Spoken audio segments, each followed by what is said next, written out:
Politics and religion, they do not mix, they collide. We are here with Mark Shriver, a spokesman for the Biden-Harris campaign, to speak with him about the role that faith and religion have played in the campaign for the White House. Mark, thanks for being with us today and taking the time to chat with us.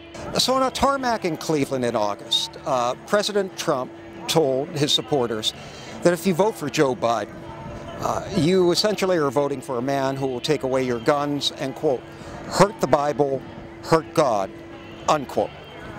From the former vice president's perspective, acknowledging the fact that church and state need to remain constitutionally separate, would there be a role for God in matters of state and politics in a Biden White House? I don't think that God has ever been out of the political scene in America. I think the question is, it's around organized religion. In organized religion, the government's not allowed to support or create an organized religion. That's a different issue. And I think people are very much in support of that separation, what's become known as church and state. But what clearly Vice President Biden has a strong Catholic tradition, has a strong Catholic faith, believes deeply in God. His writings reflect it, and his work reflects it. You see that when he talks about the preferential option for the poor. That's language that's right out of Catholic social teaching.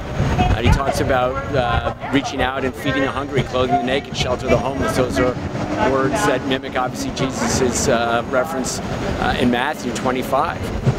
So I think religion, organized religion, doesn't have a place in elected office or in the role of the United States government endorsing an organized religion. But I don't think you can take the spirit out of politics. And I think Joe Biden believes in the spirit and believes that you can infuse spiritual values into the political arena. The Democratic Party platform of 2020 states that Democrats will protect the rights of each American to worship as they please. In other words, their free exercise of religion. But the question is if the Democratic Party tent is large enough to accept those traditions that believe life begins at conception, and even those that might push back against same-sex marriage. Yes, I mean, the Democratic Party is a big tent. And, all people with different religious views are welcome. And I think that the Democratic Party has shown that over the years. That if you believe in God, and even if you don't believe in God, that you want to make this country a better place for people to realize their dreams, you're welcome in the Democratic Party. And I think Joe Biden really believes that. Obviously, he believes in and has experience in the Catholic tradition. But I know he has reached out to Mormons, he's reached out to Jews, Muslims, people of all faiths. So the idea that Joe Biden is going to hurt God or God's going to hate the Bible is ridiculous. It's absolutely preposterous. It's just something that President Trump is saying to distract from the fact that just around the block here he made a complete fool of himself and his commitment to God.